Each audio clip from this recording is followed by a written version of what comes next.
नमस्कार साथियों, जय हिंद। कैसे हैं आप सभी लोग? उम्मीद है, आशा है आप सभी लोग बहुत अच्छे होंगे। तो चलिए साथियों, आज के सेशन में आप सभी का स्वागत है। आज के सेशन में हम लोग साथियों देखेंगे कि राजनीतिक चिंतन का उदय कैसे हुआ।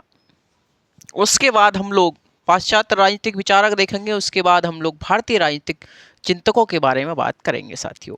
ठीक है, तो आज हम बात करेंगे कि जो चिंतक होता है वो चिंतन करता है, तो इसकी उदय कहाँ हुआ, कैसे कैसे हुआ, जो राजनीतिक विज्ञान है उसका केंद्रीय विषय क्या है, इन सब बातों पर आज हम लोग चर्चा करेंगे।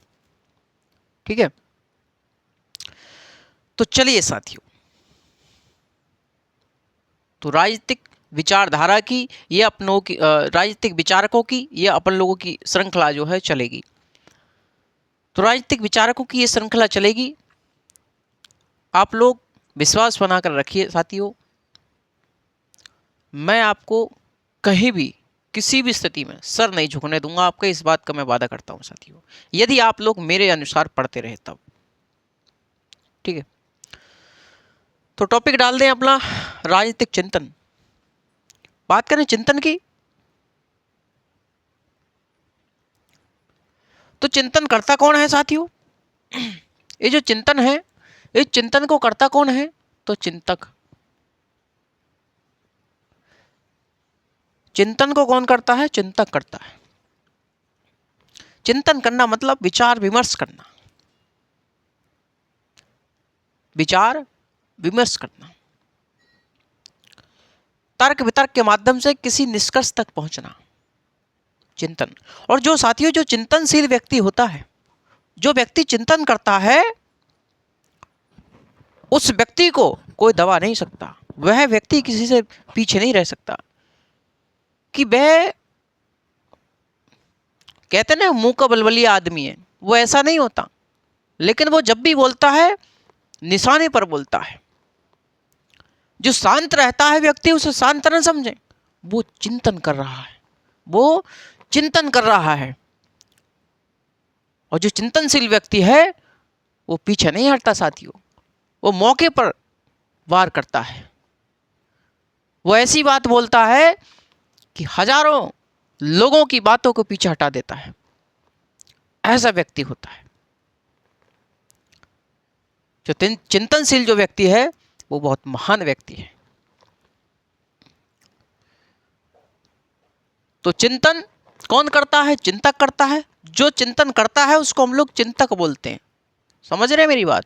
हम जानते हैं साथियों कि राजनीतिक विज्ञान का जो केंद्रीय विषय है, यानी कि राजनीतिक विज्ञान का जो केंद्रीय विषय है, राजनीतिक विज्ञान का जो केंद्रीय विषय है, राजनीतिक विज्ञान का केंद्रीय विषय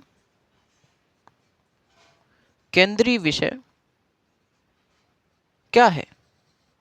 केंद्रीय विषय क्या है भैया? राज्य है। क्या है? राज्य है। तो एक जो चिंतक होता है, जो चिंतन करता है, वह किस बात का चिंतन करता है साथियों? तो वह सदैव इस बात का चिंतन करता है कि राज्य क्या है, राज्य क्या है, राज्य की प्रकृति क्या है, राज्य की प्रकृति क्या है, राज्य का स्वरूप क्या है, व्यक्ति और राज्य को लेकर इन दोनों में संबंध क्या है, इन दोनों में संबंध क्या है, स्वतंत्रता, अधिकार, न्याय, इन सभी को लेकर राज्य और व्यक्ति के बीच संबंध क्या है। यानी कि राज्य और व्यक्ति के बीच के संबंध को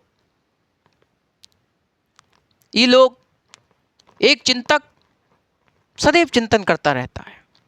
मैंने आपको क्या बताया साथियों? मैंने आपको बताया कि एक जो चिंतक होता है वह चिंतन करता है, विचार विमर्श करता है। वो किस बात पर चिंतन करता है? वह राजनीतिक विज्ञान की केंद्रीय विषय वो क्या है? राज्य है। राज्य पर चिंतन करता है। किस बात पर? राज्य पर चिंतन करता है। और वह चिंतन करता है कि साथियों राज्य क्या है, राज्य क्या है। वह चिंतन किस बात का करता है? वह चिंतन करता है कि राज्य क्या है, राज्य क्या है, राज्य की प्रकृति क्या है, राज्य की प्रकृति क्या है? राज्य की प्रकृति क्या है?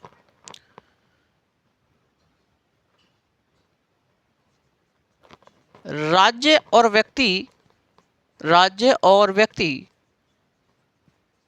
के मध्य संबंध क्या है? राज्य और व्यक्ति को लेकर इन दोनों में संबंध क्या है? स्वतंत्रता, अधिकार,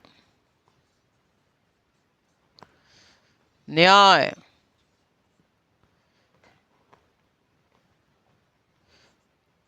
इन सभी के संबंध में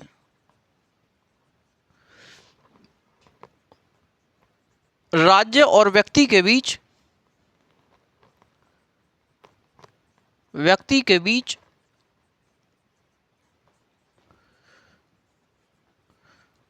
संबंध क्या है? संबंध क्या है?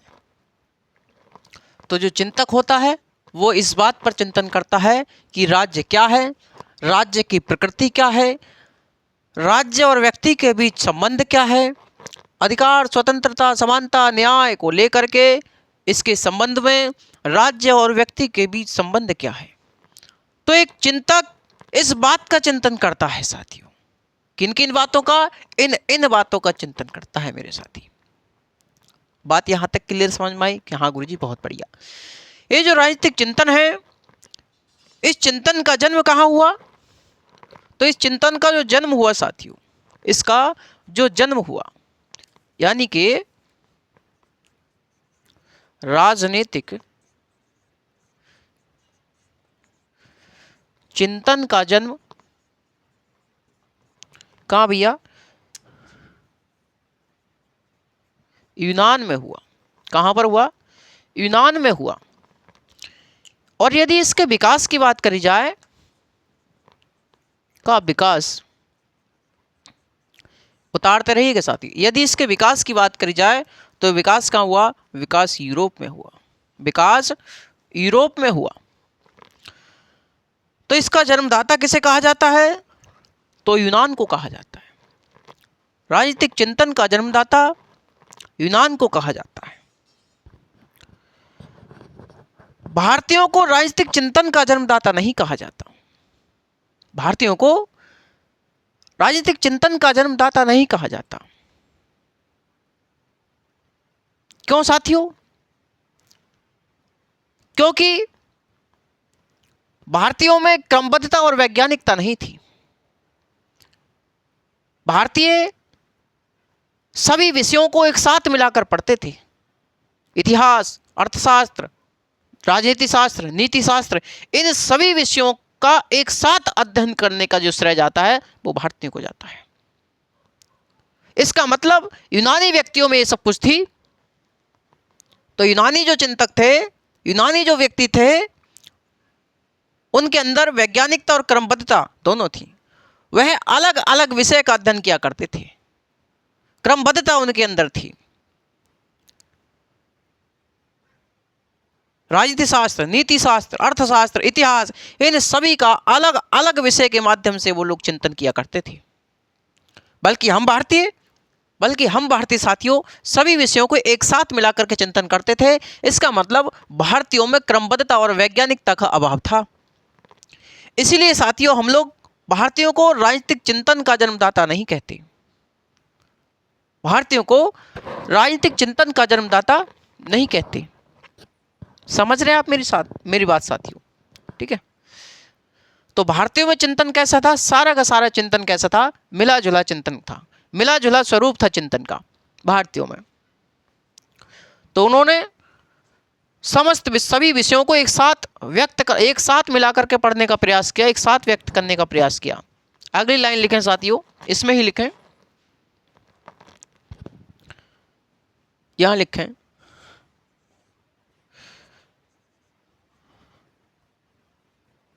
भारतीयों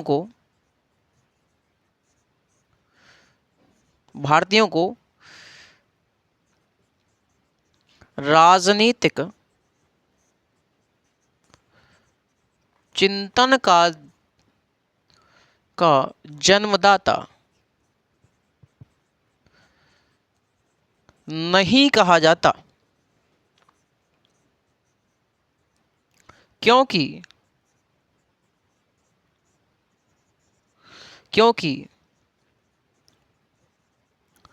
भारतीयों में क्रमबद्धता और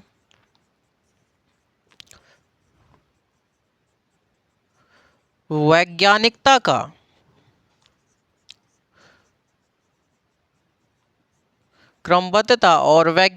का अभाव था। जैसे क्रमबद्धता और वैज्ञानिकता का अभाव था, जैसे भारतीय राजनीतिक चिंतन के जनक कौटिल्य का ग्रंथ जैसे भारतीय राजनीतिक चिंतन के जनक कौटिल्य का ग्रंथ क्या है? अर्थशास्त्र। अर्थशास्त्र है। ये जो साथियों अर्थशास्त्र है, इस अर्थशास्त्र का जो इसका साथियों संबंध है, इसका जो संबंध है, इसका संबंध किससे है? तो इसका संबंध राजनीति से है। इसका संबंध किससे है? राजनीति से है। लेकिन साथियों इसमें विषय वस्तु किसकी है? विषय वस्तु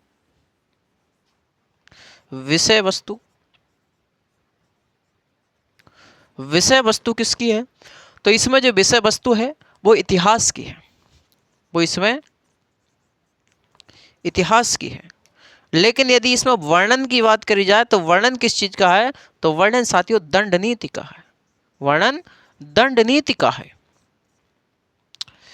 ठीक है। तो जैसे अर्थशास्त्र है भारतीय राजनीतिक चिंतन के जनक कौटिल्य का ग्रंथ, तो जैसा लग रहा होगा अर्थशास्त्र का भैया इकोनॉमिक्स की किताब दिखा है, अर्थशास्त्र किताब है, लेकिन नहीं, इसका संबंध किससे है? राजनीति से है। विषय वस्तु इतिहास की है। विषय वस्तु इतिहास में भी किसका वर्णन किया गया है? तो दंड नीति का वर्णन किया गया है साथियों इसमें। ठीक है। तो ये क्या थे? भारतीय सभी विषयों को मिला जुला कर चिंतन किया करते थे। यानी कि आगे लिखें, भारतीय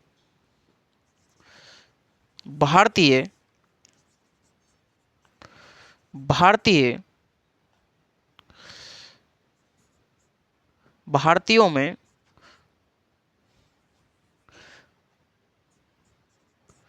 चिंतन का स्वरूप मिला जुला था। अर्थात भारतीय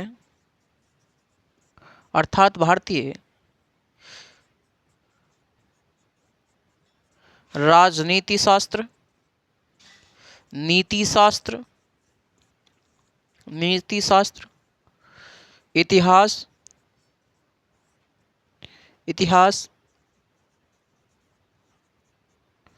अर्थशास्त्र आदि को एक साथ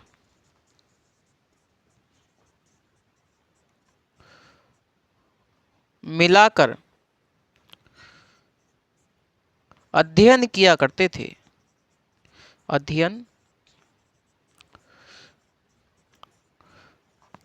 थे।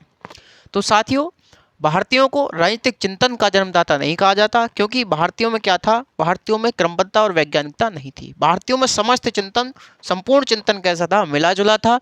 जैसे राजनीति शास्त्र, इतिहास, नीति शास्त्र, अर्थशास्त्र, इन सभी को एक साथ मिलाकर के भारतीय पढ़ते थे, भारतीय इसका अध्ययन किया करते थे।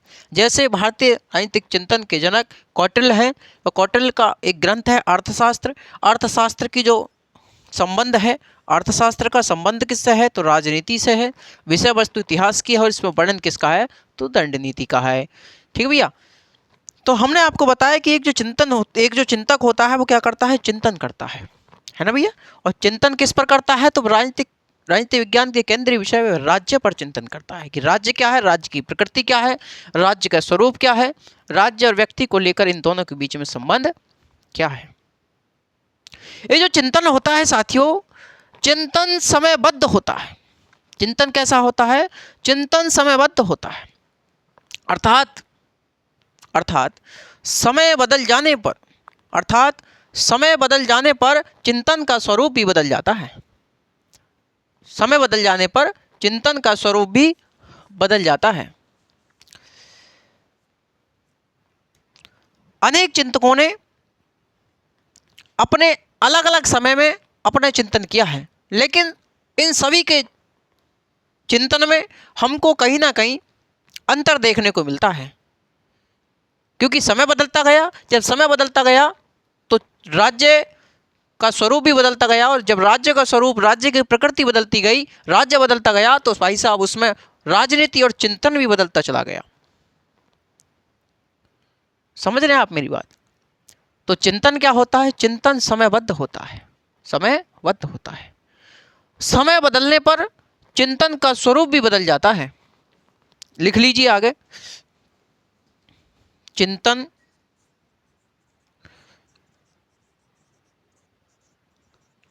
समयबद्ध होता है, अर्थात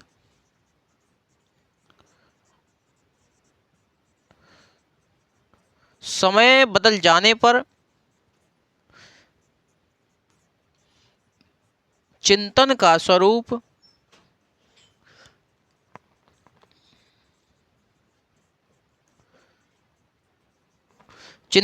स्वरूप भी बदल जाता है।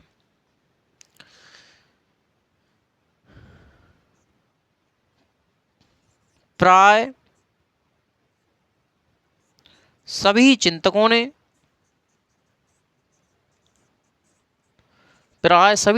ने अपने अपने समय में चिंतन किया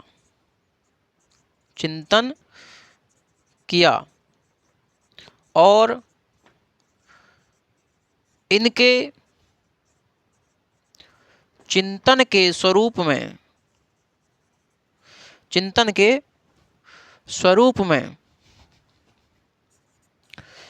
परिवर्तन देखने को मिला।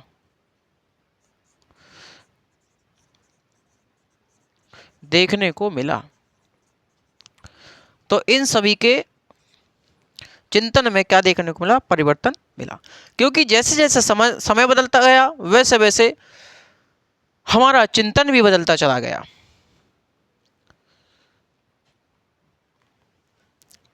पिछले अब से 100 साल पुरानी राज्य की बात कर लो तो उस समय का राज्य अलग था, उस समय का समाज अलग था, तो राज्य अलग था, तो राजनीति अलग थी। जब राजनीति अलग थी तो वहाँ का चिंतन भी अलग था। क्योंकि हम जानते हैं साथियों कि ये जो राज्य होता है, राज्य समाज से बनता है। राज्य किससे बनता है, राज्य हमारा समाज से बनता है। तो जैसे जैसे समाज बदलता गया, वैसे वैसे हमारा राज्य बदलता गया, और राज्य में क्या होती, राजनीति होती है। तो जब राज्य के बदलने से राजनीति बदली, तो जो चिंतक था, जो चिंतन कर रहा था, उसके चिंतन के स्वरूप में भी हमको परिवर्तन देखने को मिला। साथियों, अरे हाँ या ना, कि बिल्कुल गुरुजी बात आपकी सही है। जब मेरे साथियों बात आप मेरी सही है तो आप लोग ध्यान से पढ़ती रहिएगा, है ना। तो मैंने आपको बताया कि समाज का ही विस्तारित रूप क्या है, राज्य है। तो जैसे समाज बदला वैसे राज्य बदला, वैसे राजनीति बदली, और वैसे वैसे हमारा चिंतन का स्वरूप भी बदलता चला गया। तो राज्य क्या होता है, राज्य समाज से बनता है, राज्य समाज का ही विस्तारित रूप होता है। तो साथियों, जैसे समाज बदलेगा वैसे राज्य का स्वरूप भी हमको बदलता हुआ नजर आएगा। और यदि बात करी जाए तो ये जो राज्य होता है, राज्य सभ्य समाज की पहचान होती है साथियों। जहां सभ्य समाज होता है वही राज्य होता है, जहां सभ्य समाज नहीं होता वहां राज्य नहीं होता।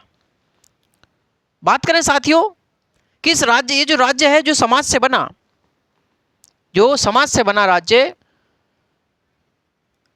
क्या ये राज्य सदैव से एक जैसा था? नहीं, कि गुरु जी जैसे जैसे समाज बदला वैसे वैसे राज्य बदला।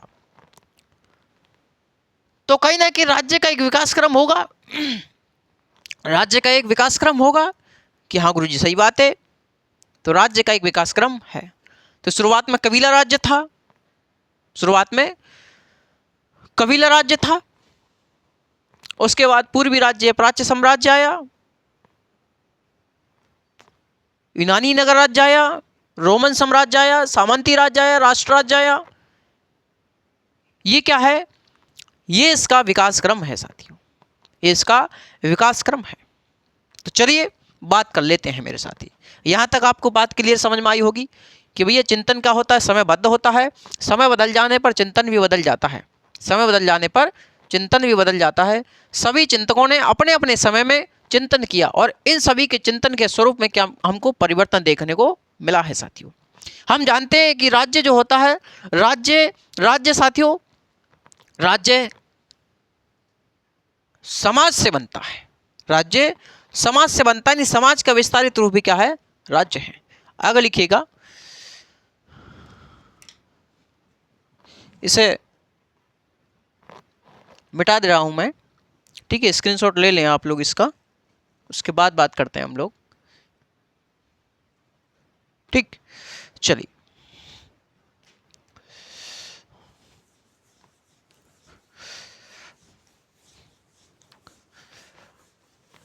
साथियों, आप लोगों को बिल्कुल आनंद आ जाएगा, आप लोग पढ़ते रहिएगा, ठीक है।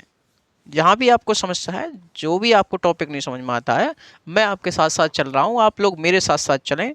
जब आप लोग मेरे साथ साथ चलेंगे तो आपको कोई भी दिक्कत होने वाली नहीं है मेरे साथी, ठीक है भैया जी, बिल्कुल साहब। तो एक क्लास आपको सुबह में देखने को मिल रही है, एक क्लास आपको शाम में देखने को मिल रही है। भाई आपको 2 क्लास मैं दे रहा हूँ और आपको क्या चाहिए, आप लोग इन्हीं 2 क्लास का बार बार रिवीजन करते रहें, ठीक है भाई। चलिए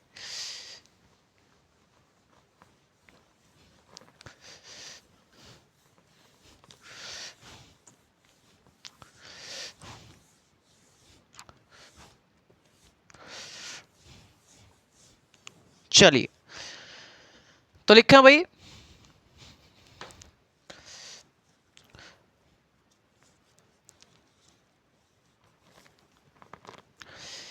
कि राज्य क्या होती है? राज्य समाज से बनता है, राज्य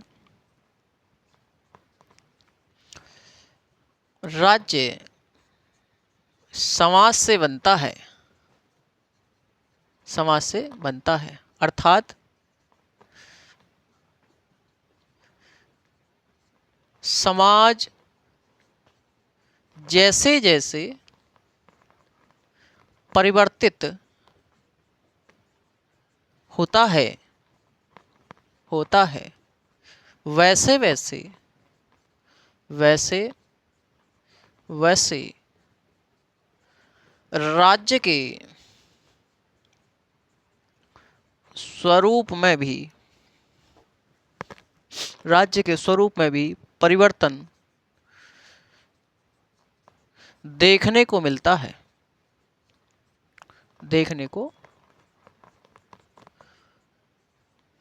है, तो जैसे जैसे समाज बदलता गया वैसे वैसे राज्य बदलता गया, ठीक है, देखने को मिलता है।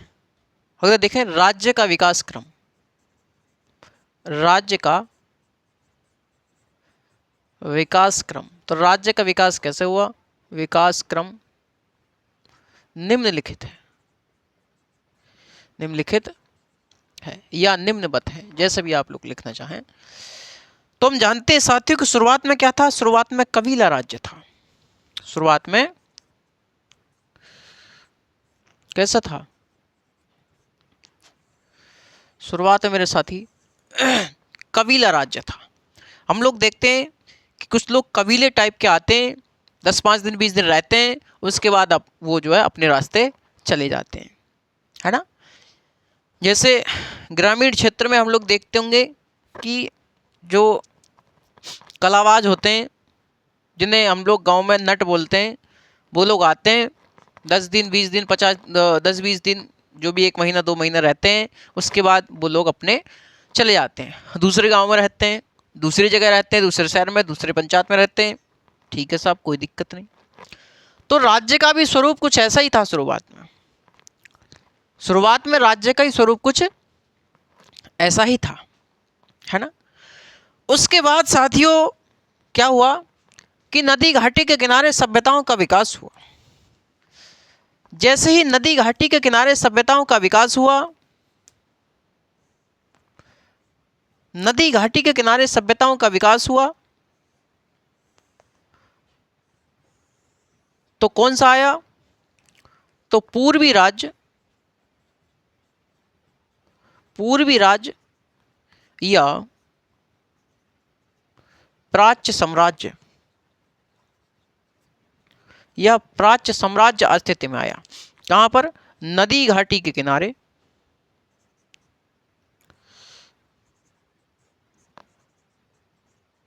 नदी घाटी के किनारे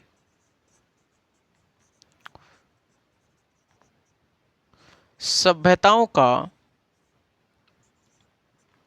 विकास। तो नदी घाटी के किनारे सभ्यताओं का विकास होता, पूर्वी राज्य या प्राच्य साम्राज्य अस्तित्व में आया। इसके बाद साथियों इथियन और भूमध्य सागरीय क्षेत्रों में सभ्यताओं का विकास हुआ। इथियन और भूमध्य सागरीय क्षेत्रों में सभ्यताओं का विकास हुआ। कहां पर भैया?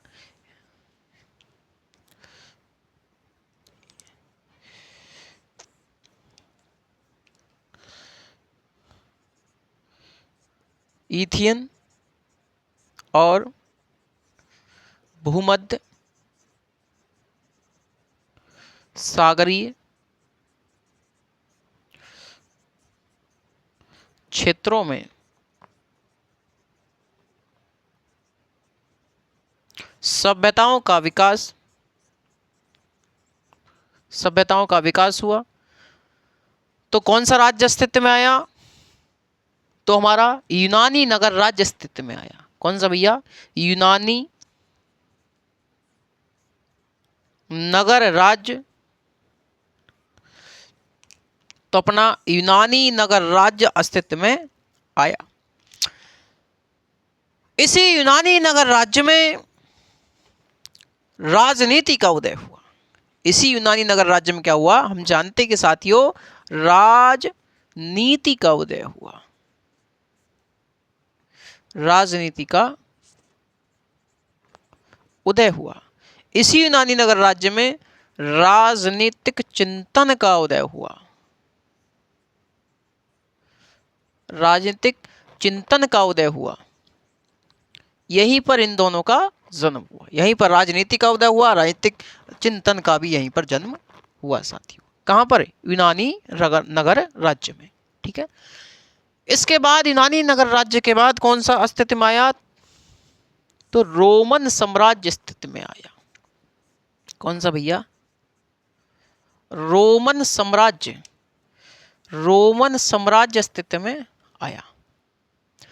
रोमन साम्राज्य को उदय के साथ ही क्या हुआ? यहां पर रोमन साम्राज्य को उदय के साथ ही प्राचीन काल का अंत हुआ।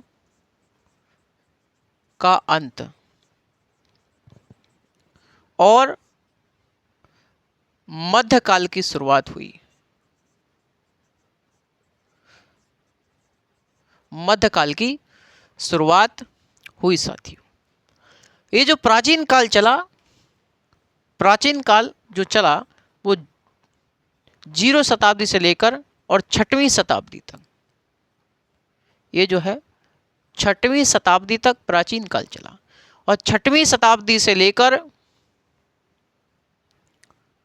15वीं शताब्दी तक, 15वीं शताब्दी तक क्या था? ये आपका मध्यकाल चला। इसी मध्यकाल में एक और राज्य का अस्तित्व में आया, जिसे कहा गया सामंती राज्य। जिसे कहा गया सामंती राज्य, जिसे क्या कहा गया साथियों, सामंती राज्य कहा गया। तो मैंने आपको बताया कि यूनानी नगर राज्य अस्तित्व में आया। यूनानी नगर राज्य में ही क्या हुआ, राजनीति का उदय हुआ, राजनीतिक चिंतन का उदय हुआ। यूनानी नगर राज्य के बाद रोमन साम्राज्य अस्तित्व में आया। कैसा आया भैया, रोमन साम्राज्य अस्तित्व में आया। कैसा, रोमन साम्राज्य अस्तित्व में आया। इसी रोमन साम्राज्य के उदय के साथ ही प्राचीन काल का अंत होता है, जो 6वीं शताब्दी तक चला, और मध्यकाल की शुरुआत होती है, जो 6वीं शताब्दी से 15वीं शताब्दी तक चला। इसी मध्यकाल में सामंती राज्य अस्तित्व में आया।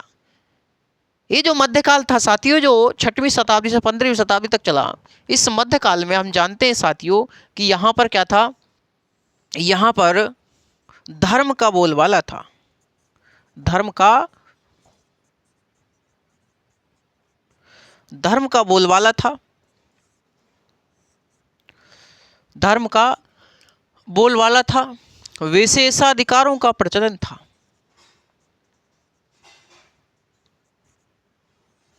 विशेषाधिकारों का प्रचलन, विशेषाधिकारों का प्रचलन था, है ना। सत्ता बंटवारे पर आधारित थी। बंटवारे पर आधारित थी। सामंती व्यवस्था थी। सामंती राज्य मतलब सामंती व्यवस्था का प्रचलन था। धर्म का बोलबाला था। यहां पर जो कमजोर वर्ग था उसको दबा लिया जाता था। यहां पर शासन सत्ता पर और लगभग 90 से 95% भूमि पर केवल कुछ एक उच्च वर्ग का ही क्या हुआ करता था, हक अधिकार हुआ करता था। बकाया जो 90% जनता थी वो 5% भूमि पर निवास करती थी। वो सामंती लोग उसको धर्म की आड़ में विशेषाधिकारों के प्रचलन के नाते कि भैया केवल हमारे पास ही विशेष अधिकार हैं, आप लोग क्या हैं, आप लोग दास हैं, तो उनसे दास के भांति कार्य करवाया जाता था। तो इन्हीं सब चीज़ों से मध्यकाल में जब ये सब चीज़ें बहुत अधिक मात्रा में बढ़ी तो लोग क्या करें, इनसे उब गए, और जब लोग इनसे ज़्यादा परेशान हो गए तो इन सब चीज़ों के विरोध में, यानी कि धर्म के विरोध में, विशेषाधिकार के विरोध में, सत्ता बंटवारे के विरोध में आगे चलकर के साथियों पुनर्जागरण आंदोलन, पुनर्जागरण आंदोलन, ठीक है, व्यापारिक वाणिज्य क्रांति,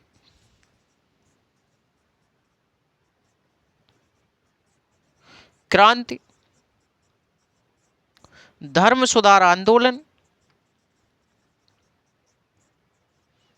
धर्म सुधार आंदोलन। तो ये सभी क्रांतियां, ये सभी आंदोलन हुए इन सब व्यवस्थाओं के विरोध में। और इस पुनर्जागरण आंदोलन, धर्म सुधार आंदोलन के परिणाम स्वरूप, इसके परिणाम स्वरूप क्या हुआ, राष्ट्र राज्य का उदय हुआ। राष्ट्र राज्य का उदय हुआ। और कब हुआ, 16वीं शताब्दी में। 16वीं शताब्दी में किसका, राष्ट्र राज्य का उदय हुआ। इसी को हम लोग राज्य के नाम से जानते हैं। और इसी 16वीं शताब्दी से हम लोग आधुनिक काल की देन माने जाते हैं। आधुनिक काल की हम लोग इसको देन मानते हैं। किसको, राष्ट्र राज्य। यानी कि वर्तमान में जो हम राज्य देखते हैं, वर्तमान में जो हम लोग राज्य देख रहे हैं, जिसके ऊपर बात करते हैं, है ना, वह आधुनिक काल की देन है। वह क्या भैया, वह आधुनिक काल की देन मानी जाती है। और आधुनिक काल का मतलब 16वीं शताब्दी, जब राष्ट्र राज्य अस्तित्व में आया इन सभी व्यवस्थाओं के विरोध में। तो ये था साथियों राज्य का एक विकास क्रम। ये क्या था, ये था अपना राज्य का विकास क्रम। तो जैसे जैसे समाज बदला वैसे वैसे अपना राज्य बदलता चला गया। और जिस राज्य की आज हम बात करते हैं वह आधुनिक काल की देन मानी जाती है। वह किसकी देन मानी जाती है साथियों, वह आधुनिक काल की देन मानी जाती है। यहाँ तक बात क्लियर है। तो मैंने आपको यही बात तो बताई साथियों कि जो राजनीतिक चिंतन है, इस चिंतन का जन्मदाता किसे कहा जाता है, यूनान को कहा जाता है। तो भाई चिंतन का जन्म कहाँ हुआ, तो यूनान में हुआ। यूनान में हुआ। यदि हम यूनान के स्वरूप पर बात कर लें साथियों, थोड़ी देर यूनान के स्वरूप पर बात कर लें कि यूनान का स्वरूप कैसा था, यूनान के लोग कैसे थे, यूनान के बारे में थोड़ी सी जानकारी हासिल करें, है ना। चलिए बात करें यूनान के स्वरूप। तो ये तो था राज्य का विकास क्रम, और इसी राज्य में क्या होती है, राजनीति होती है। और इसी राज्य पर एक जो चिंतन होता, एक जो चिंतक होता है वो चिंतन करता है कि राज्य क्या है, राज्य का स्वरूप क्या है, राज्य में राज्य की प्रकृति क्या है, राज्य और व्यक्ति के बीच संबंध क्या है, इन सब पर एक चिंतक चिंतन करता है। तो चिंतन की शुरुआत कहाँ हुई, यूनान में हुई। तो यूनान के स्वरूप पर हम लोग बात कर लें कि यूनान का स्वरूप साथियों कैसा था, यूनान उस समय कैसा था। जरा इसका स्क्रीनशॉट ले लीजिए आप लोग, हिंट के तौर पर आप लोगों को अच्छा रहेगा।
चलिए भाई साथियों, जरा बात करते हैं हम लोग यूनान के स्वरूप पर।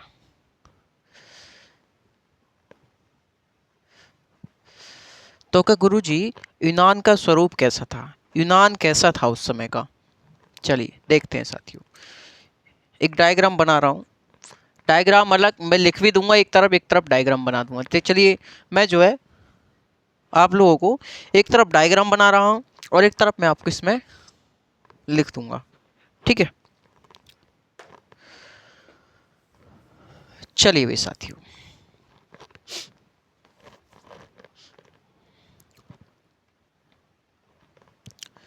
इधर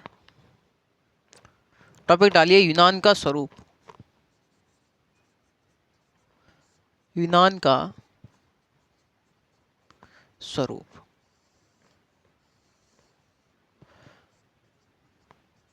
चलिए तो इधर मैं डायग्राम बना दूं आप लोगों को। नहीं, आज डायग्राम इधर बनाते हैं क्योंकि इधर लाइट का थोड़ा इशू रहता है। देखिए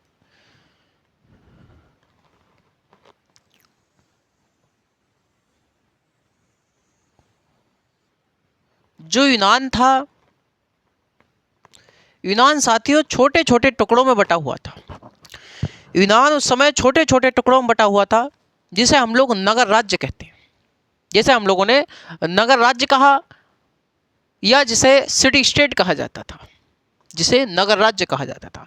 तो यूनान उस समय छोटे छोटे नगर राज्यों में विभाजित था, छोटे छोटे नगर राज्यों में विभाजित था मेरे साथी, छोटे छोटे नगर राज्यों में विभाजित था। इन्हीं नगर राज्यों में दो नगर राज्य प्रसिद्ध थे, छोटे छोटे नगर राज्य में बटा हुआ था। तो इन्हीं दोनों नगर राज्यों में इन्हीं नगर राज्यों में दो नगर राज्य बड़े प्रसिद्ध थे। एक था एथेंस, एक था स्पार्टा। स्पार्टा, ये जो एथेंस था, एथेंस एथेंस इन दोनों में भी एथेंस महत्वपूर्ण अत्यधिक हो जाता है, क्योंकि साथियों एथेंस में ही सुकरात, प्लेटो, अरस्तु जैसे महान मनीषियों, महान विद्वानों, महान दार्शनिकों का यहां पर जन्म हुआ। एथेंस में साथियों प्रत्यक्ष लोकतंत्र की सरकार थी। प्रत्यक्ष लोकतंत्र की सरकार थी। स्पार्टा में सैनिक शासन था, सैनिक शासन मौजूद था। यहां पर सैनिक शासन प्रचलित था। तो मैंने आपको बताया कि यूनान क्या था, छोटे छोटे टुकड़ों में विभाजित था। इन्हीं टुकड़ों को नगर राज्य, सिटी स्टेट कहा गया। इन्हीं नगर राज्यों में दो नगर राज्य आगे चलकर अधिक प्रसिद्ध हुए, क्योंकि कौन कौन से नगर राज्य, एथेंस और स्पार्टा। एथेंस इन दोनों में भी, एथेंस में और स्पार्टा में भी एथेंस अधिक मात्रा में प्रसिद्ध हुआ, अत्यधिक प्रसिद्ध हुआ, क्योंकि एथेंस में ही सुकरात, प्लेटो, अरस्तु जैसे महान दार्शनिकों, महान मनीषियों का, इन सभी का जन्म हुआ, है ना। इन सब का यहाँ पर जन्म हुआ। एथेंस में प्रत्यक्ष लोकतंत्र की साथी सरकार थी। मैंने आपको अभी इतना ही बताया है। तो ये जो यूनान था, इसके ये जो था, ये चारों तरफ से समुद्र से घिरा हुआ था। ये चारों तरफ से क्या था, चारों तरफ से साथियों समुद्र से घिरा हुआ था। चारों तरफ से समुद्र से घिरा हुआ, समुद्र से क्या था, घिरा हुआ, समुद्र से घिरा हुआ। तो ये क्या था, चारों तरफ से समुद्र से घिरा हुआ था। यहां पर प्राकृतिक सुरक्षा थी। वही चारों तरफ समुद्र है तो सुरक्षा की कोई चिंता नहीं। तो यहां पर क्या थी, प्राकृतिक सुरक्षा थी। सुरक्षा की यहां पर कोई चिंता नहीं थी। यहां के जो लोग हुआ करते थे, उनकी अर्थव्यवस्था का आधार क्या था, तो उनकी अर्थव्यवस्था का आधार कृषि था। अर्थव्यवस्था का आधार क्या था, कृषि था। आज अर्थव्यवस्था का आधार क्या था, कृषि था। यूनान के लोग क्या थे, यूनान के लोग आत्मनिर्भर थे। यहां के लोग क्या थे, आत्मनिर्भर थे। ना तो किसी देश से निर्यात करते थे और ना ही भाई साहब वो आयात करते थे। ना ही किसी के देश के साथ वो निर्यात करते थे, ना ही किसी देश के साथ आयात करते थे। यानी कि वो केवल अपनी कृषि पर ही डिपेंड रहते थे। उनकी अर्थव्यवस्था का आधार कृषि था। ना तो आदान करते थे, ना प्रदान करते थे, ना तो आयात करते थे, ना ही निर्यात करते थे किसी भी देश के साथ। इसलिए उन्हें आत्मनिर्भर कहा गया। अर्थव्यवस्था का आधार कृषि था, तो ये अपनी कृषि के माध्यम से ही एक दूसरे को जरूरत की चीजें दे दिया करते थे। जैसे किसी के पास धान है तो वो धान वाला जो गेहूं ले लेगा, गेहूं वाले को जो अपने चावल दे देगा, धान दे देगा। तो ऐसे ही वो क्या करते थे, वस्तुओं को आदान प्रदान करते थे। यानी कि वस्तु विनिमय प्रणाली यहां पर प्रचलित थी, कह सकते हैं हम लोग। ये जो साथियों यूनान के लोग थे, यूनान के लोग विद्वान थे। यानी कि यूनान के लोग विद्वान होने के साथ साथ अहंकारी थे। यानी कि ये जो यूनान था, यूनान के लोग क्या थे, विद्वान थे प्लस अहंकारी थे। यानी कि विद्वान होने के साथ साथ अहंकारी थे। ये केवल अपने यूनानी नगर राज्य के लोगों को ही क्या क्या मानते थे, सर्वश्रेष्ठ मानते थे। बकाया सब लोगों को मूर्ख समझते थे। तो ये क्या थे, ये अहंकारी थे। यूनानी नगर राज्य के लोग केवल अपने नगर राज्य को ही सर्वश्रेष्ठ समझते थे, है ना, सर्वश्रेष्ठ समझते थे। यूनानी नगर राज्य के लोग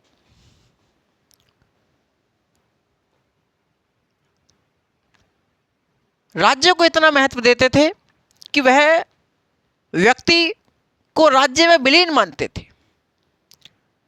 राज्य में क्या मानते थे, राज्य में व्यक्ति को विलीन मानते थे। यानी कि साथियों यूनानी नगर राज्य के लोग राज्य को ज्यादा महत्व देते थे। अर्थात ये क्या मानते थे, राज्य को क्या मानते थे, राज्य को साध्य मानते थे। राज्य को साध्य अर्थात श्रेष्ठ मानते थे, बल्कि व्यक्ति को क्या मानते थे, व्यक्ति को साथियों, व्यक्ति को साधन के रूप में मानते थे, व्यक्ति को साधन के रूप में मानते थे। इन्होंने व्यक्ति और राज्य के बीच संबंध बताते हुए कहा कि व्यक्ति और राज्य में कैसा संबंध है, सावयवी संबंध है। व्यक्ति और राज्य में कैसा है, सावयवी संबंध है। यानी कि ये व्यक्ति और राज्य के बीच में कैसा संबंध मानते थे, ये व्यक्ति और राज्य के बीच में कैसा संबंध मानते थे, व्यक्ति प्लस जो राज्य है इसके बीच में संबंध कैसा है, तो सावयवी संबंध है। कैसा भैया, सावयवी संबंध। ये सावयवी संबंध मानते थे। सावयवी संबंध का मतलब है अंगी और अंग का संबंध। किसका भैया, अंगी और अंग का संबंध होता है। अंगी का मतलब होता है संपूर्ण, ठीक है, और अंग का मतलब होता है अंश, अंश।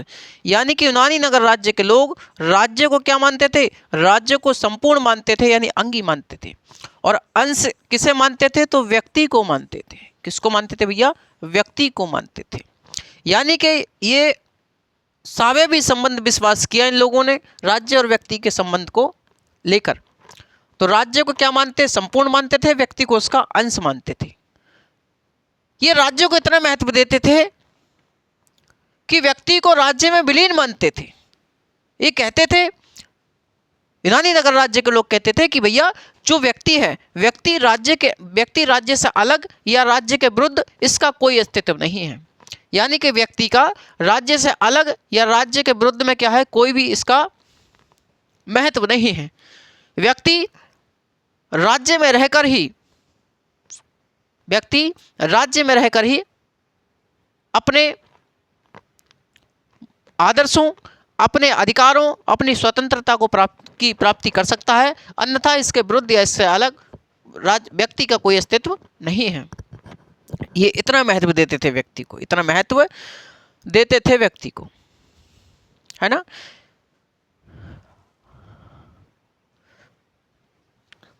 तो इसी यूनान में क्या हुआ भैया, इसी यूनान में हम जानते हैं साथियों, यूनान में ही मतलब यूनान का एक नगर राज्य एथेंस में ही किसका जन्म हुआ, सुकरात, प्लेटो, अरस्तु, इन सभी महान दार्शनिकों का जन्म हुआ, है ना। जो प्लेटो और जो अरस्तु थे, ये आदर्श राज्य की स्थापना करना चाहते थे। कैसी भैया, ये आदर्श राज्य की स्थापना करना चाहते थे। यानी कि प्लेटो और अरस्तु किसकी स्थापना करना चाहते थे, आदर्श राज्य की स्थापना करना चाहते थे, आइडियल स्टेट की स्थापना करना चाहते थे। यानी कि एक ऐसा राजा हो जो निर्लिप्त बुद्धि का हो। यही बात सुकरात कहते थे कि एक राजा ऐसा हो जो निर्लिप्त बुद्धि का हो, जो सब कुछ जानता हो। तो ये आदर्श राज्य की स्थापना करना चाहते थे, है ना। लेकिन इन दोनों का लक्ष्य एक ही था। क्या लक्ष्य था, आदर्श राज्य की स्थापना करना। लेकिन साथियों, इन दोनों के तौर तरीके, इनकी अध्ययन पद्धतियां अलग अलग थीं। हमने आपको बताया कि जहां प्लेटो आदर्शवादी तरीके से आदर्श राज्य की स्थापना करना चाहते हैं, वहीं अरस्तु यथार्थवादी तरीके से, व्यवहारवादी तरीके से आदर्श राज्य की स्थापना करना चाहते हैं। तो दोनों का लक्ष्य एक था, लेकिन दोनों की अध्ययन पद्धतियां अलग अलग थीं, है ना। जहां प्लेटो निगमन पद्धति पर विश्वास करते हैं, तो साथियों अरस्तु आगमन पद्धति पर विश्वास करते हैं।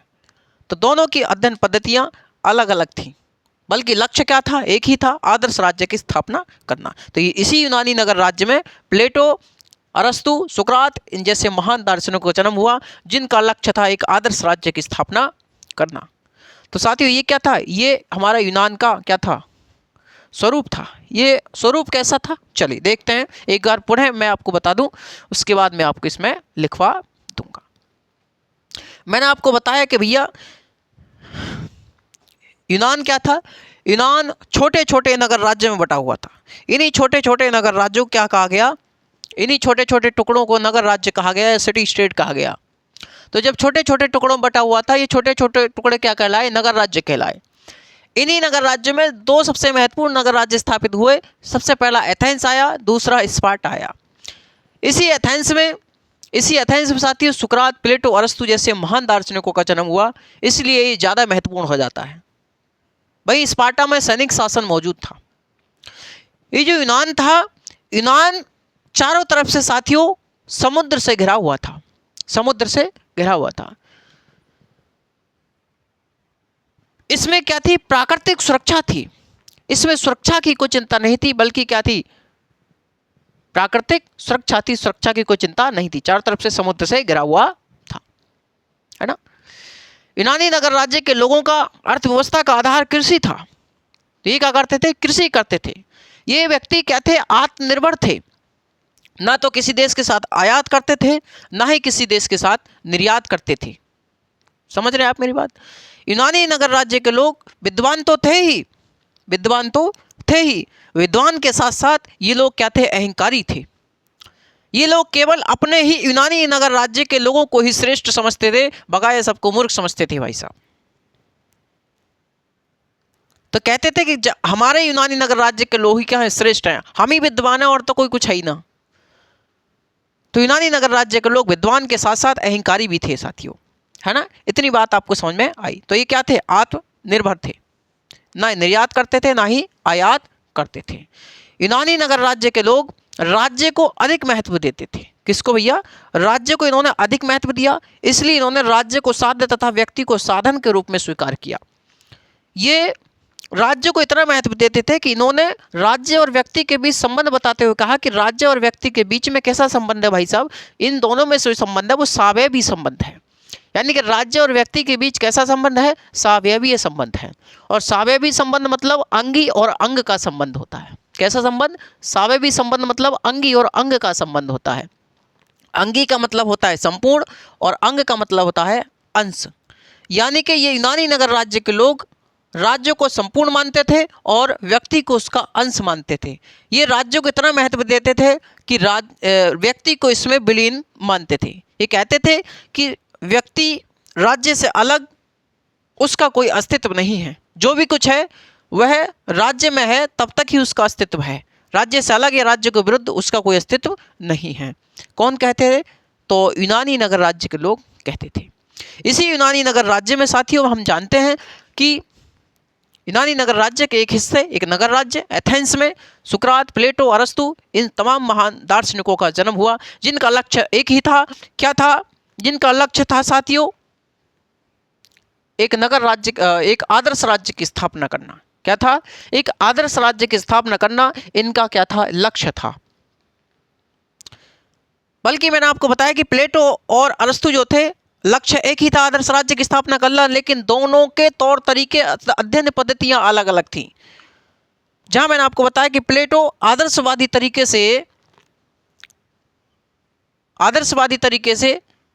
आदर्श राज्य की स्थापना करना चाहते थे, दर्शनवादी तरीके से, आदर्शवादी तरीके से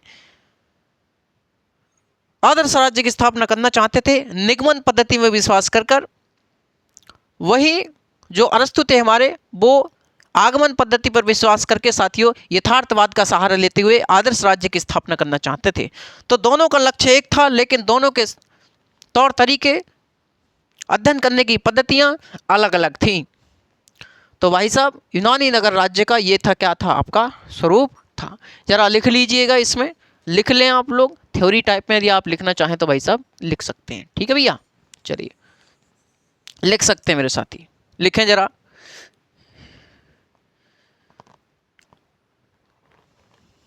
यूनानी नगर राज्य, नगर राज्य छोटे छोटे टुकड़ों में बटा हुआ था, जिन्हें नगर राज्य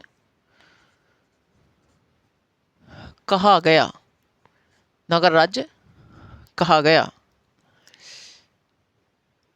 इनमें दो नगर राज्य प्रसिद्ध थे, एक एथेंस, दूसरा स्पार्टा। स्पार्टा।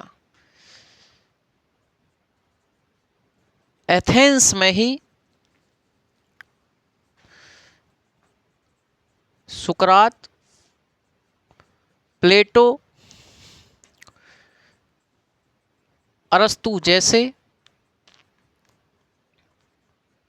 महान दार्शनिकों का जन्म हुआ, का जन्म हुआ। आगे लिखें, यूनानी नगर राज्य, यूनानी नगर राज्य चारों तरफ से समुद्र से घिरा हुआ था, समुद्र से घिरा हुआ था, अर्थात यहां सुरक्षा की कोई चिंता नहीं थी, अर्थात यहां सुरक्षा की कोई चिंता नहीं थी, सुरक्षा की कोई चिंता नहीं थी। प्राकृतिक सुरक्षा विद्यमान थी,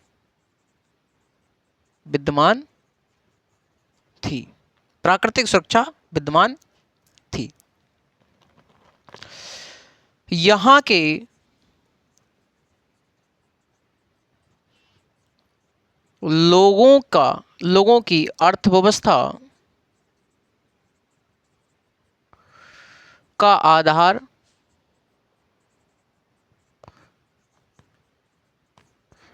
आधार क्या था? कृषि था। तो यहाँ के लोगों की अर्थव्यवस्था का आधार क्या था? कृषि था। यूनानी नगर राज्य के लोग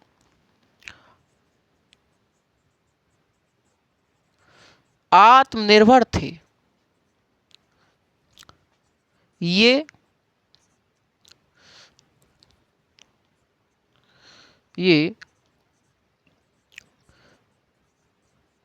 न तो किसी देश के साथ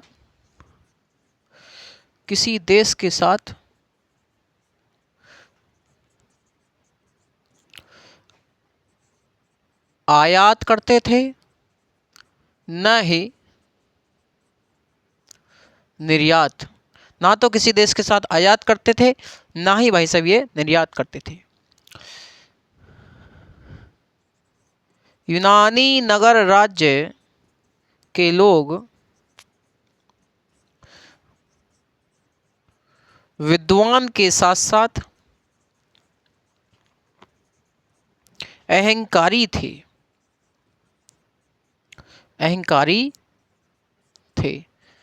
ये केवल अपने नगर राज्य को ही श्रेष्ठ समझते थे,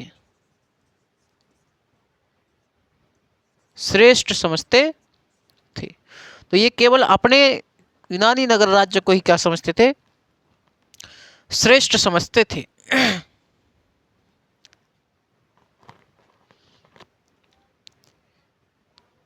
ये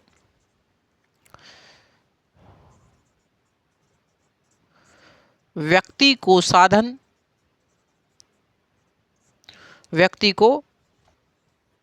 साधन तथा राज्य को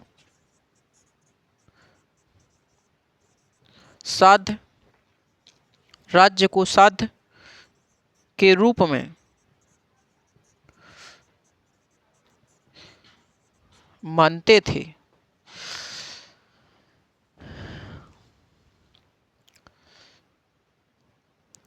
इन्होंने व्यक्ति और राज्य के बीच स्वावयवी संबंध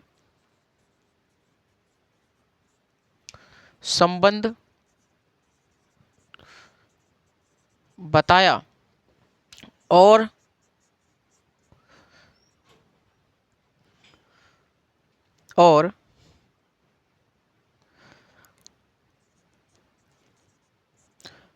राज्य में ही व्यक्ति को विलीन माना।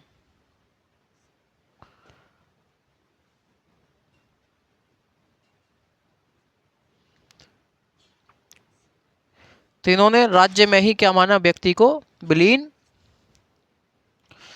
माना साथियों। इसी यूनानी नगर राज्य में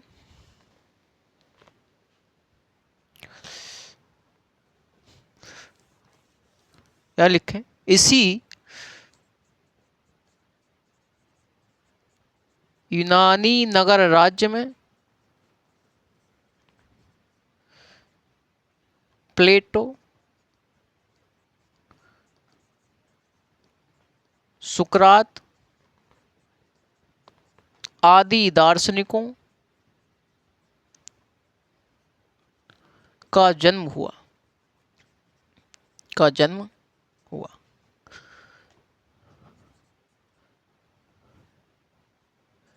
इन दोनों का लक्ष्य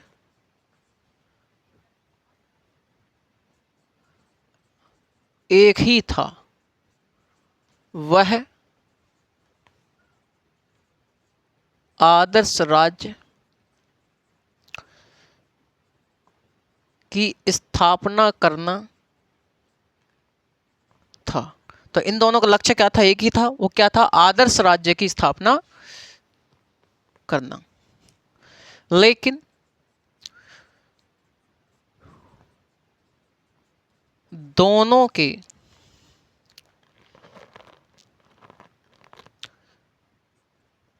के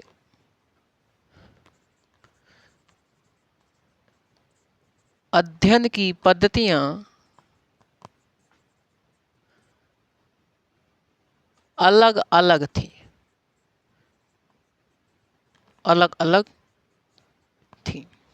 ठीक है भैया, आगे लिखें।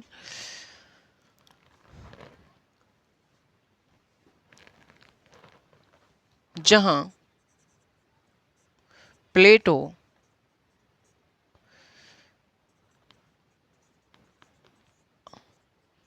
आदर्श राज्य की स्थापना के लिए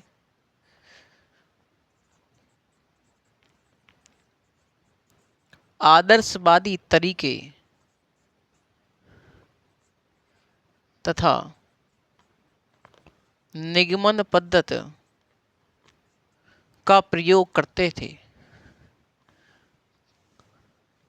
जहां प्लेटो ने आदर्श राज्य की स्थापना के लिए आदर्शवादी तरीके तथा निगमन पद्धति का प्रयोग किया। आगे लिखे साथियों, वहीं अरस्तु ने आदर्श राज्य की स्थापना के लिए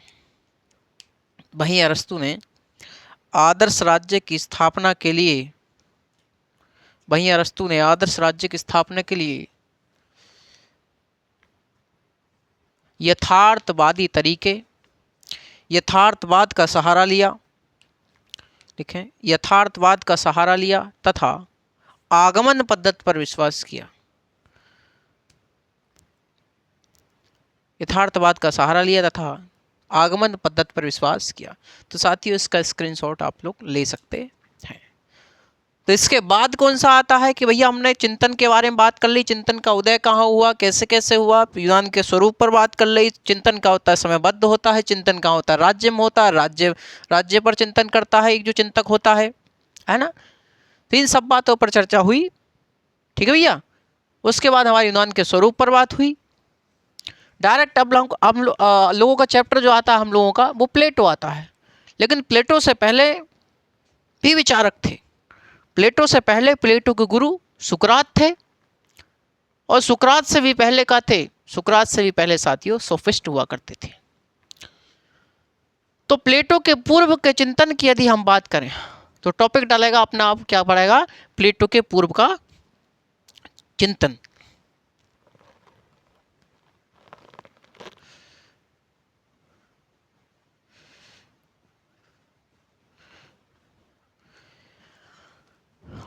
प्लेटो के पूर्व का चिंतन टॉपिक अपना रहेगा साथियों, ठीक है। चलिए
चलिए भी साथियों,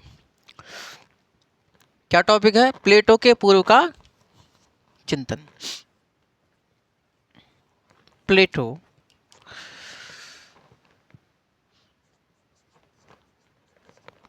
के पूर्व का चिंतन। तो प्लेटो के पूर्व का चिंतन कैसा था, कौन लोग थे, बात करें साथियों। देखिए सुनिएगा, बेसिक बेसिक बात करते चलेंगे, उसके बाद हम लोग प्लेटो पर पहुंचेंगे। प्लेटो पर हम लोग बात करेंगे बेहतरीन तरीका से, है ना।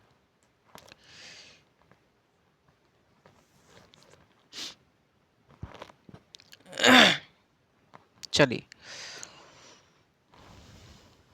साथियों, मैं आपको बता दूं कि विचारक और सिद्धांत में आपको ऐसा पढ़ा दूंगा, मतलब मैं कहना चाहता हूं कि साथी यूजीसी नेट तक का जितना भी सिलेबस है मैं आपको ऐसा पढ़ा दूंगा कि आप लोग ध्यान रख, मतलब याद करोगे कि हाँ भाई कोई व्यक्ति मिला था हमें जिंदगी में। आप लोग फेस टू फेस मुलाकात करोगे, आप कहोगे कि गुरुजी बस भैया जी बस आप ही हैं, आपके मार्गदर्शन हमको चाहिए। देखिए मैं अपने आप को गुरु नहीं कहता, मैं अपने आप को टीचर कहता नहीं, क्योंकि भैया दिन ब दिन हम भी सीखते रहते हैं, दिन प्रतिदिन हम भी सीखते रहते हैं।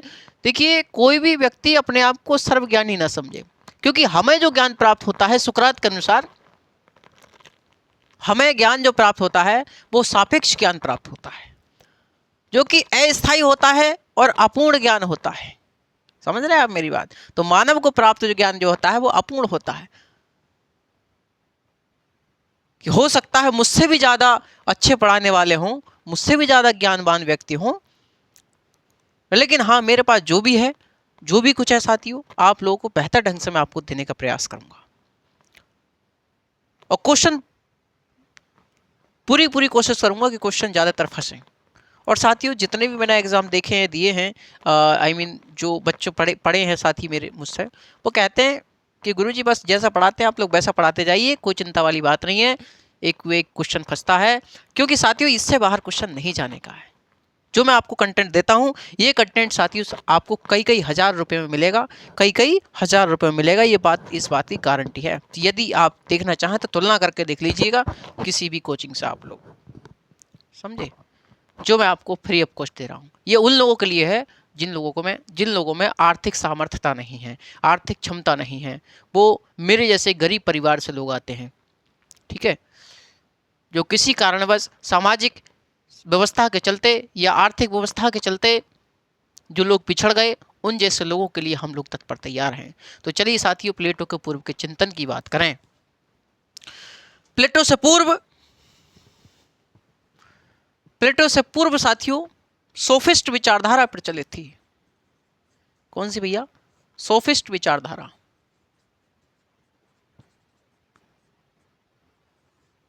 मेरे साथी, कैसी? सोफिस्ट विचारधारा प्रचलित थी। ये सोफिस्ट कौन होते हैं गुरुजी? कि सर जी सोफिस्ट कौन होते हैं? अभी दिखाएंगे, देखो चमत्कार तुम्हें। फिर उसके बाद कहना कि गुरुजी सोफिस्ट का मतलब यूं निकला, अब समझ में आई। तो चलिए, तो इस सोफिस्ट कौन होते हैं? सोफिस्ट का अर्थ होता है साथियों एक विद्वान शिक्षक। एक विद्वान शिक्षक। और ये जो विद्वान शिक्षक होता है, ये ऐसा शिक्षक होता है साथियों जो शिक्षा के बदले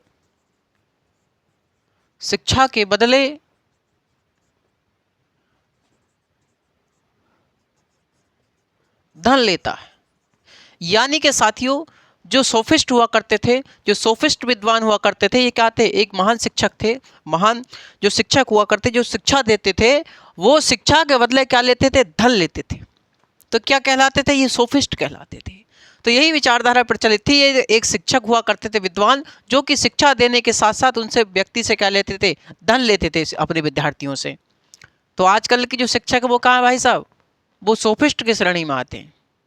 मतलब कहने के लिए कह सकते हैं, लेकिन उन व्यवस्था में और अब की व्यवस्था में बहुत अंतर है। कि भैया आजकल के भैया जब क्या कहते हैं, जब आप लोग पैसे ना देंगे शिक्षक के लिए, जब आप लोग आर्थिक सहायता ना करेंगे उसकी, तो उसका पेट, उसका परिवार कैसे चलेगा भाई? तो उसकी भी मजबूरी है। अगर सब कुछ फ्री हो जाए तो वो भी फ्री पढ़ाते, कोई दिक्कत नहीं। लेकिन दुनिया की बात छोड़ो, तुम अपनी और हमारी बात करो। हम आपको पढ़ा रहे हैं, आप लोग पढ़िए और ज़िंदगी में खुश रहिए साथियों। नाम कर दीजिए, बता दीजिए कि हाँ कोई सर हैं FM गोल्ड पर जो पढ़ाते हैं। ठीक है, चलिए भाई। तो सोफिस्ट मतलब एक विचारधारा थी जो प्लेटो से पूर्व विद्वान थी।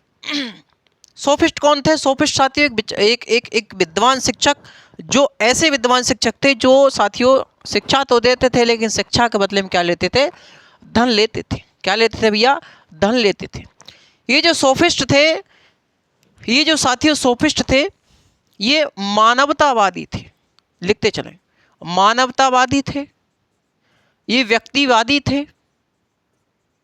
व्यक्तिवादी, मानवतावादी, व्यक्तिवादी, सार्वभौमिकतावादी। सार्वभौमिकतावादी यानी कि साथियों ये क्या थे? ये आपके व्यक्तिवादी थे, मानवतावादी थे, सार्वभौमिकतावादी। यानी कि साथियों ये व्यक्ति को केंद्र में रखते थे। ये व्यक्ति को क्या मानते थे? श्रेष्ठ मानते थे। यानी कि व्यक्ति को क्या मानते थे साथियों? व्यक्ति को श्रेष्ठ मतलब साध्य मानते थे। यानी कि सोफिस्ट क्या मानते थे? सोफिस्ट व्यक्ति को क्या मानते थे? व्यक्ति को साध्य मानते थे। व्यक्ति को साध्य मानते थे। और राज्य को क्या मानते थे? राज्य को साधन के रूप में स्वीकार करते थे। राज्य को साधन के रूप में स्वीकार करते थे, है ना भैया? तो ये मानवतावादी थे, व्यक्तिवादी थे। व्यक्ति के अधिकार, व्यक्ति की स्वतंत्रता, सब कुछ व्यक्ति मानते थे। यानी कि पहले केंद्र में व्यक्ति को रखते थे, उसके बाद राज्य को रखते थे। ये जो साथियों सोफिस्ट थे, सोफिस्ट राज्य की उत्पत्ति के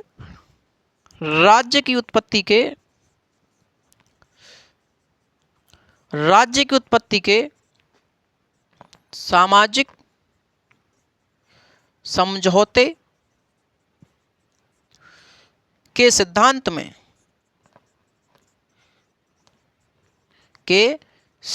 में विश्वास करते थे। तो ये राज्य की उत्पत्ति के सामाजिक समझौते के सिद्धांत में क्या करते थे भैया? विश्वास करते थे, सामाजिक समझौते के सिद्धांत में। और सामाजिक समझौते के सिद्धांत तो कहता ही है साथियों कि ये जो राज्य है साथियों, राज्य व्यक्तियों की आपसी सहमति का परिणाम है। आपसी सहमति का परिणाम है भाई साहब। राज्य क्या है?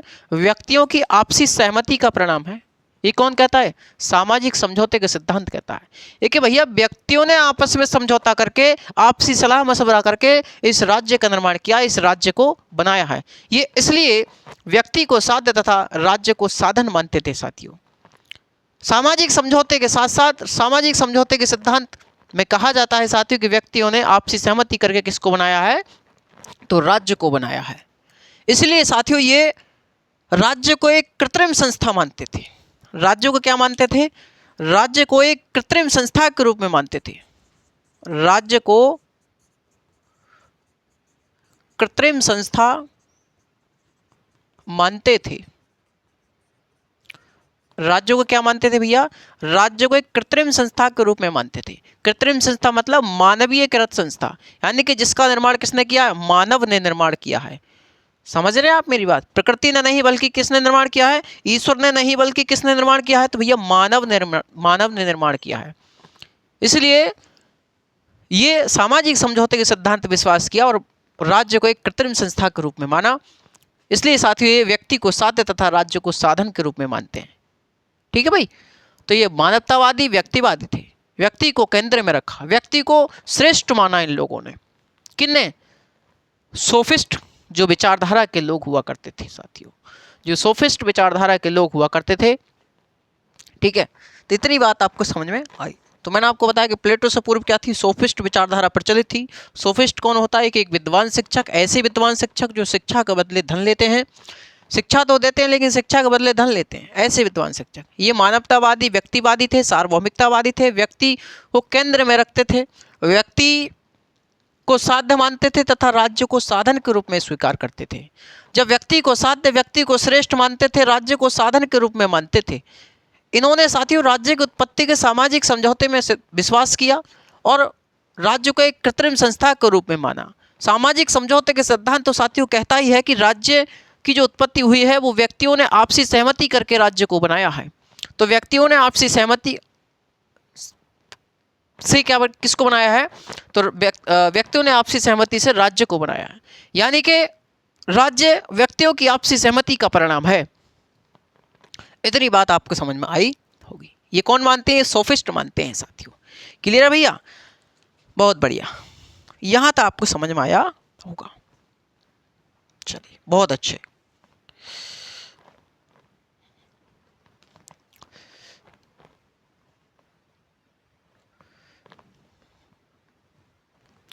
चलिए जरा 10 मिनट का टॉपिक और है, उसे और देख लीजिए आप लोग। शॉर्ट में लिख लीजिएगा क्योंकि इतना समय भी अपने पास नहीं है, क्योंकि फिर क्लास क्या हो जाती है, लंबी हो जाती है, ज़्यादा आप लोगों को समस्या होगी। तो इसलिए शॉर्ट में लिखते चलें, ऐसा आप लोगों को समझ में आता चला जाएगा, कोई दिक्कत वाली बात नहीं है साथियों। एक एक बात आपको समझ में आएगी, चिंता ना करें। एक एक प्रश्न यहाँ से फंसेगा। अभी आपको पढ़ाया क्या है? अभी तो परिचय चल रहा है भाई। अभी तो टॉपिक आया ही नहीं है। अभी तो प्लेटो भी नहीं आया। अभी तो उससे पहले की बात चल रही है। यूनान पर बात की है, राजनीतिक चिंतन के उदय पर बात की है हम लोगों ने, चिंतन के स्वरूप पर बात की है ना। कभी कभी साथियों एक कथन पूछ लेता है सोफिस्टों में भी। एक महान सोफिस्ट हुए हैं जिनका नाम है प्रोटेगोरस। एक महान सोफिस्ट हुए हैं साथियों, प्रोटेगोरस।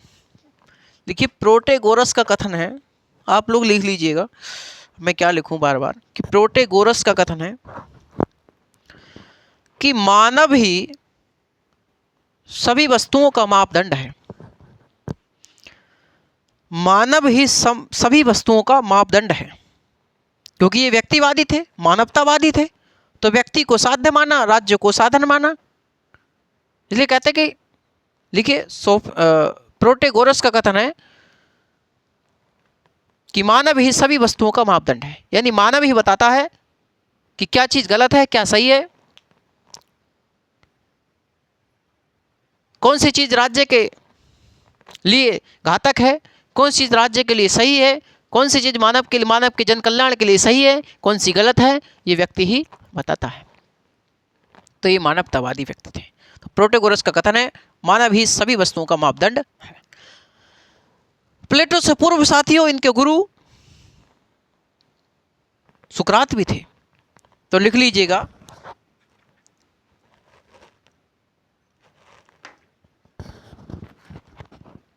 चलिए 10 से 15 मिनट की क्लास और होगी अपनी।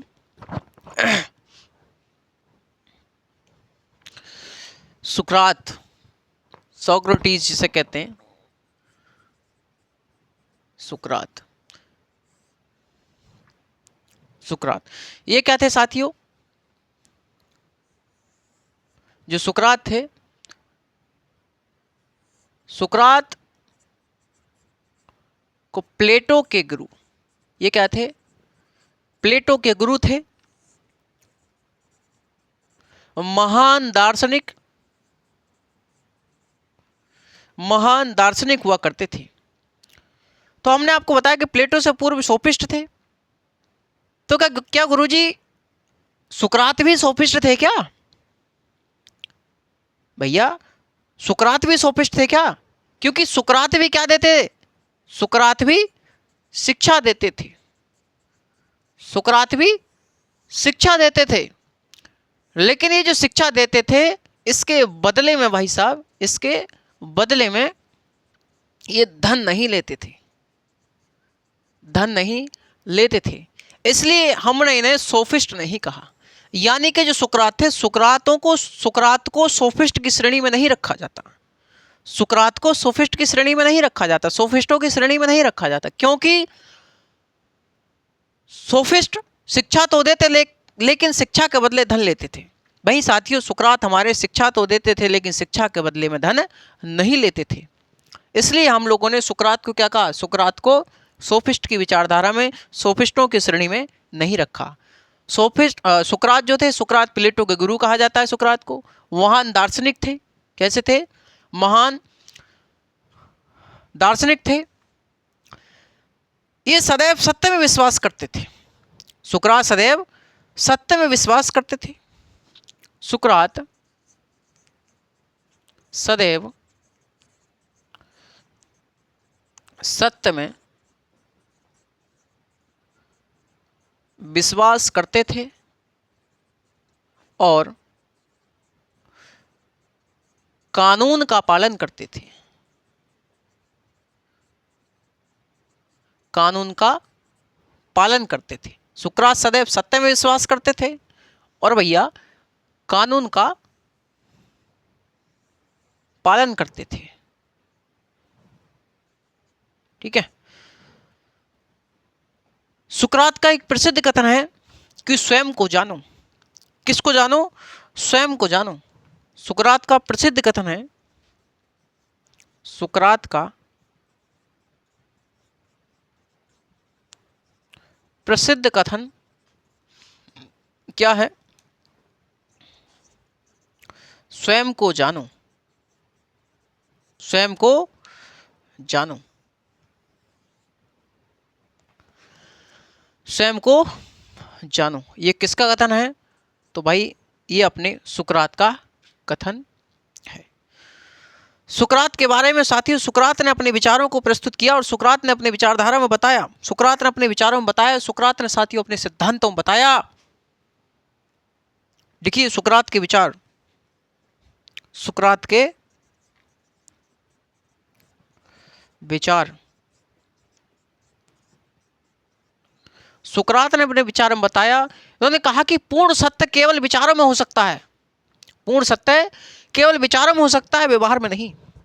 सुकरात कहते हैं कि जो पूर्ण सत्य है भाई साहब केवल विचारों में हो सकता है, व्यवहार में नहीं। सुकरात कहते हैं कि पूर्ण सत्य केवल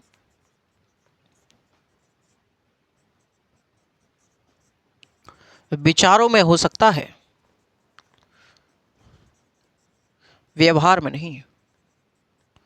व्यवहार में नहीं। तो पूर्ण सत्य केवल विचारों में हो सकता है, व्यवहार में नहीं। ये कौन कहते हैं? केवल विचारों में ही हो सकता है, केवल विचार विमर्श करके ही किसी निष्कर्ष तक पहुंचा जा सकता है। ये कौन कहते हैं? ये साथियों सुकरात कहते हैं कि पूर्ण सत्य केवल विचारों में हो सकता है, व्यवहार में नहीं। विचार विमर्श करके ही हम पूर्ण सत्य तक पहुंच सकते हैं। ये कहते हैं कौन? सुकरात। सुकरात कहते हैं कि साथियों, सुकरात ने ज्ञान के दो प्रकार बताए। सुकरात ने ज्ञान के दो प्रकार बताए। सुकरात ने ज्ञान के दो प्रकार बताए, एक सापेक्ष ज्ञान, सापेक्ष ज्ञान, दूसरा निरपेक्ष ज्ञान, निरपेक्ष ज्ञान। सापेक्ष ज्ञान क्या होता है? सापेक्ष ज्ञान वह ज्ञान होता है, ये क्या होता है? ये अपूर्ण होता है, ये अपूर्ण ज्ञान होता है, अस्थाई होता है, अस्थाई ज्ञान होता है और मानव को प्राप्त होता है। तो मानव को जो ज्ञान प्राप्त होता है वो क्या होता है? सापेक्ष होता है, ये अस्थाई होता है, अपूर्ण ज्ञान होता है, इसे पूर्ण ज्ञान न समझें। वही जो निरपेक्ष ज्ञान कौन सा होता है? निरपेक्ष ज्ञान स्थायी ज्ञान होता है, स्थायी ज्ञान होता है, ये पूर्ण होता है, ये पूर्ण ज्ञान होता है। इसे हम लोग ईश्वरीय ज्ञान, ईश्वरीय ज्ञान है ना, ईश्वरीय ज्ञान कह सकते हैं। सत्यम शिवम सुंदरम का ज्ञान, ईश्वरीय ज्ञान, अलौकिक ज्ञान, इसे हम लोग कह सकते हैं। बल्कि जो मानवीय ज्ञान है वो क्या है? वो सापेक्ष ज्ञान है। ईश्वरीय ज्ञान निरपेक्ष ज्ञान है, जो क्या होता है? जो स्थायी होता है और अपूर्ण होता है। कौन सा? निरपेक्ष ज्ञान, जो कि ब्रह्म जगत का ज्ञान है, ब्रह्म जगत का ज्ञान होता है, ब्रह्म जगत का ज्ञान होता है। सुकरात का एक प्रसिद्ध कथन है साथियों, सद्गुण ही ज्ञान है। कैसा है भैया? सद्गुण ही ज्ञान है, सद्गुण ही ज्ञान है। सुकरात कहते थे कि भैया विचारों में और आचरण में एक रूपता होनी चाहिए, यानी कि जैसे आपके विचार हैं उसी प्रकार का आपका आचरण होना चाहिए। ऐसा ना हो कि फेंक रहे हैं 3-3 किलोमीटर की और चलो ना जाए भाई साहब 200 मीटर, तो ऐसा नहीं होना चाहिए। बल्कि सुकरात कहते हैं, क्या कहते हैं? इन्होंने कहा कि सद्गुण ही ज्ञान है। सुकरात का कथन है, सुकरात का कथन ये कहते हैं कि सद्गुण ही ज्ञान है, सद्गुण ही ज्ञान है। अर्थात आचरण और ज्ञान में और आचरण में क्या होनी चाहिए? एक रूपता होनी चाहिए, एक रूपता होनी चाहिए। जो सुकरात थे साथियों, हम जानते हैं सुकरात का जन्म कहाँ हुआ? हम जानते हैं कि एथेंस में हुआ। कि साथियों इस समय एथेंस में जो सरकार थी, हम जानते हैं कि एथेंस में प्रत्यक्ष लोकतंत्र की सरकार हुआ करती थी। आगे समझते रहिएगा साथियों, एथेंस में प्रत्यक्ष लोकतंत्र की सरकार थी, लोकतंत्र की सरकार थी। सुकरात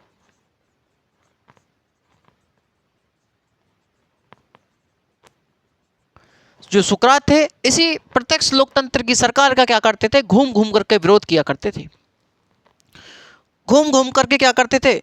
विरोध किया करते थे। और वे द्वंद्वात्मक पद्धति में विश्वास किया करते थे। द्वंद्वात्मक शैली,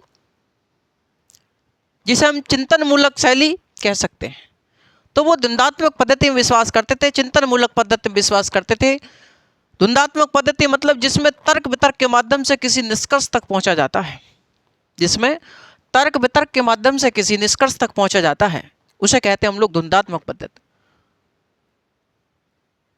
तो साथियों सुकरात ने क्या सिखाया? प्लेटो ने क्या सिखाया हम लोगों को? हम लोगों को सिखाया साथियों द्वंद्वात्मक पद्धति, तर्क वितर्क करना, सवाल पूछना उन्होंने हमको सिखाया। तो उन्होंने द्वंद्वात्मक पद्धति में उन्होंने विश्वास किया सुकरात ने। और साथियों प्रत्यक्ष लोकतंत्र की जो सरकार थी इसका क्या करते थे? वो विरोध किया करते थे, घूम घूम करके युवाओं को बताते थे कि भैया ये जो प्रत्यक्ष लोकतंत्र की सरकार है ये क्या है, ये भ्रष्टाचारी है, ये कैसी है, ये भ्रष्टाचारी सरकार है। इसलिए वो इसका विरोध किया करते थे, है ना। भ्रष्टाचारी सरकार है। और ये क्या है, ये समय समय पर सरकार क्या है, बदल जाती है। तो प्रत्यक्ष लोकतंत्र की सरकार समय समय पर बदल जाया करती थी और वो क्या थी, भ्रष्ट थी, अत्याचारी थी। इसलिए उस सरकार का क्या करते थे, विरोध करते थे। वो कहते थे कि भाई एक बात बताओ कि यदि इस सरकार को हटा करके एक आदर्श राज्य की स्थापना कर दी जाए और उसमें एक आदर्श राज्य, ऐसा व्यक्ति, एक ऐसा राजा बनाया जाए आदर्श राज्य में जो आप लोगों पर शासन करेगा, जो कैसा होगा, निर्लिप्त बुद्धि का होगा। लेकिन हम लोगों ने इस प्रत्यक्ष लोकतंत्र की सरकार में मूर्ख लोगों को बिठा दिया है शासन में ले जा करके। वो ये सोचते थे। तो वो एक आदर्श राज्य की स्थापना करना चाहते थे और एक निर्लिप्त बुद्धि के राजा में विश्वास किया उन्होंने। निर्लिप्त बुद्धि का राजा मतलब एक ऐसा राजा जिसे सब कुछ ज्ञान हो, जिसे हर प्रकार का ज्ञान हो। तो एक ऐसे निर्लिप्त बुद्धि के राजा में उन्होंने विश्वास व्यक्त किया। समझ रहे हैं आप मेरी बात। तो उन्होंने प्रत्यक्ष लोकतंत्र की सरकार का विरोध करते थे, घूम घूम करके युवाओं को क्या करते थे, युवाओं को बैठाते थे एक जगह और विरोध किया करते थे कि देखो प्रत्यक्ष लोकतंत्र की सरकार इतनी इतनी बुरी है, अत्याचारी है ना, और ये समय समय पर बदल जाती है। तो वो एक आदर्श राज्य की स्थापना, एक स्थायी सरकार के पक्ष, एक स्थायी सरकार की खोज में थे, जो कि निर्लिप्त बुद्धि के राजा में उन्होंने विश्वास व्यक्त किया। आदर्श राज्य की स्थापना उन्होंने करनी चाहिए। तो इसी बात से क्या हुई, इसी बात से जो प्रत्यक्ष लोकतंत्र की सरकार थी, इसी बात से क्या हो गई, वो उब गई। एक दिन जब पानी सिर से ऊपर चला गया, जब वो ज़्यादा विरोध करने लगे सुकरात, तो प्रत्यक्ष लोकतंत्र की सरकार ने इनको जेल में डाल दिया साथियों। इनको क्या करा, जेल में डाल दिया। और हम जानते हैं कि सुकरात कानून का पालन करते थे। जब कानून का पालन करते थे तो जो दंड मिलेगा उन्हें, वो क्या कर लेंगे, वो सहर्ष स्वीकार कर लेंगे वो। तो उनको जब जेल में डाला, सुकरात को प्रत्यक्ष लोकतंत्र की सरकार ने जेल में डालते ही उनको विष का पान दे दिया। विष का पान दे दिया 399 ईसा पूर्व। 399 ईसा पूर्व में इनको क्या करा, विष का पान दे दिया और सुकरात सदैव सदैव के लिए शीर निद्रा में चले गए। वो चीर निद्रा में चले गए और उनकी क्या हो गई, मृत्यु हो गई। कब, 399 ईसा पूर्व में। कानून का पालन करते थे इसलिए सहर्ष स्वीकार कर लिया दंड। तो लड़ते लड़ते मरे, लड़ते लड़ते मृत्यु हुई उनकी। तो साथियों हमको सीखना चाहिए। हमने इनसे क्या सीखा, हमने इनसे सीखा प्रश्न पूछना, तर्क वितर्क करना।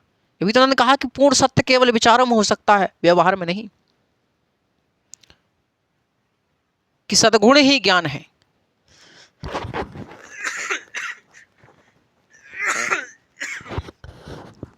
चलिए, तो कहां तक पहुंचे हम लोग। तो एथेंस में प्रत्यक्ष लोकतंत्र की सरकार थी। सुकरात इसी प्रत्यक्ष लोकतंत्र की सरकार का विरोध किया करते थे, विरोध किया करते थे, क्योंकि यह सरकार अस्थायी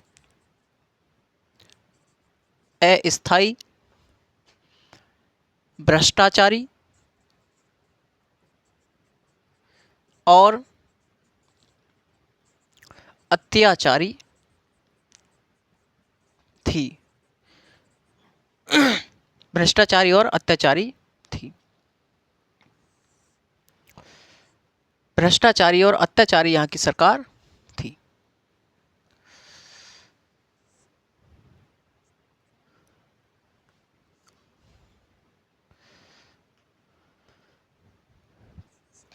प्रत्यक्ष लोक आगे चलकर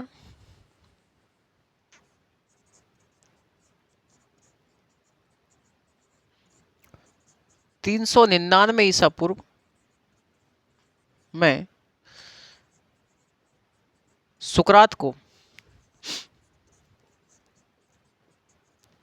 प्रत्यक्ष लोकतंत्र की सरकार ने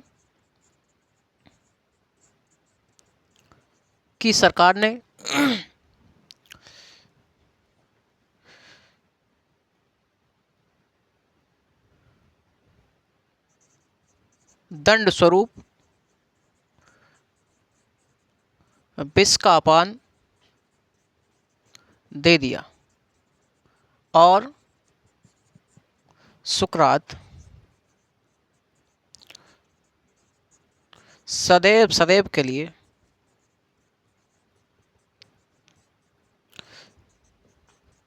चीर निद्रा में चले गए चीर निद्रा में चले गए। आगे लिखें, सुकरात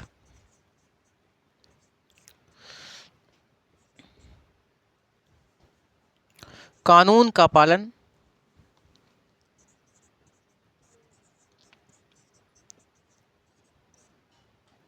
करते थे। सुकरात क्या करते थे? कानून का पालन करते थे और द्वंद्वात्मक पद्धति में विश्वास करते थे। ठीक है भैया। तो ये क्या था? ये सुकरात के बारे में अपना था। ठीक है।